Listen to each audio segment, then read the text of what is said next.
Breaking news చూస్తున్నాం. నిర్మల్ జిల్లా ఖాన్పూర్ లో ఇసుక దందా జోరుగా సాగుతుంది.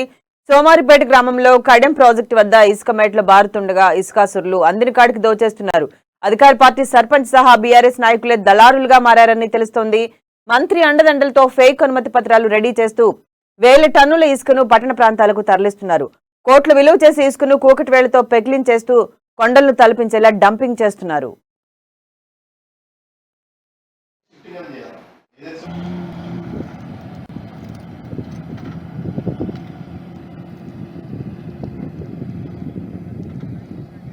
ఫ్రీ ఆఫ్ కాస్ట్ కింద అన్నట్టు అట్లా చేయండి ఇచ్చేయమంటున్నాడు సారు.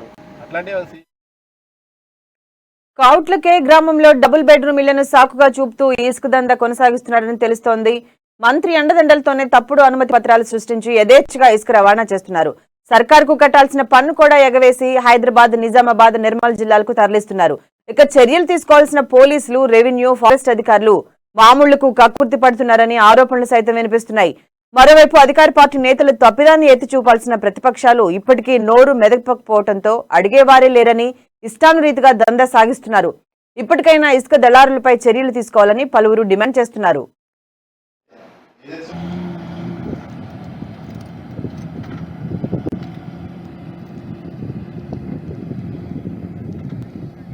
ఫ్రీ ఆఫ్ కాస్ట్ కింద అన్నట్టు అట్లా చేయండి ఇచ్చేయమంటున్నాడు సారు. అట్లాంటివి ఉన్నాయి కుప్పలు ఉంటే అనాథరైజ్ ఉంటే. బులెటిన్ లో బ్రేకింగ్ న్యూస్ చూస్తున్నాం. నిర్మల్ జిల్లా ఖానాపూర్ లో ఇసుక దందా జోరుగా సాగుతోంది. సోమారిపేట గ్రామంలో కడెం ప్రాజెక్టు వద్ద ఇసుక మేటలు బారుతుండగా ఇసుకాసురులు అందిన కాడికి దోచేస్తున్నారు. అధికార పార్టీ సర్పంచ్ సహా బీఆర్ఎస్ నాయకులే దళారులుగా మారారని తెలుస్తోంది.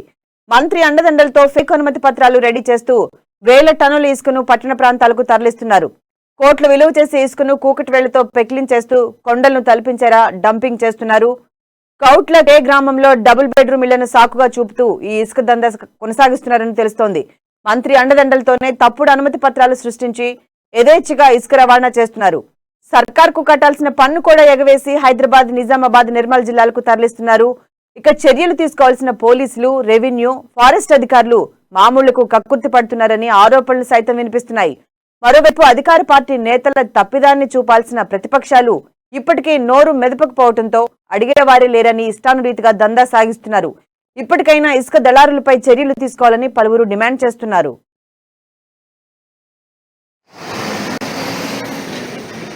సన్నపు ఇసుక అనేది ఎంతో కొంతవరకు ఎల్లుతున్నటువంటి పరిస్థితులు.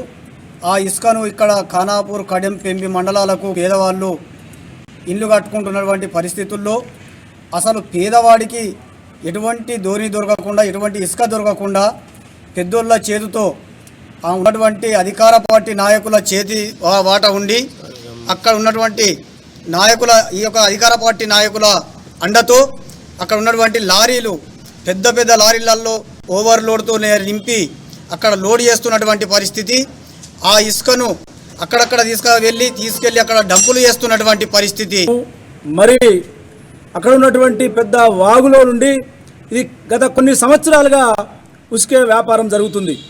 ఇక్కడ ఉన్నటువంటి స్థానిక ఉన్నటువంటి అధికారులు కానీ మరి ఎవరు కూడా దీన్ని ఖండించడం లేదు. ఇది తప్పు అని తెలిసినప్పటికీ కూడా మరి దీని మీద వాళ్ళు సహకరిస్తున్నారు. ఇటువంటి సహకరించేటువంటి పద్ధతిని మానుకోవాలని సిపిఎంఎల్ న్యూ డెమోక్రసీ పార్టీ తరఫున మేము తీవ్రంగా హెచ్చరిస్తున్నాం. కాబట్టి రోళ్లు చట్టరీత్యా నిర్మించేటువంటి రోళ్లను మరి ఫారెస్ట్ అధికారులు అడ్డుకొని మరి కష్టపడి ఎన్నో సంవత్సరాల నుంచి పోరుగొట్టుకున్నటువంటి భూములను కూడా నిరుపేదలను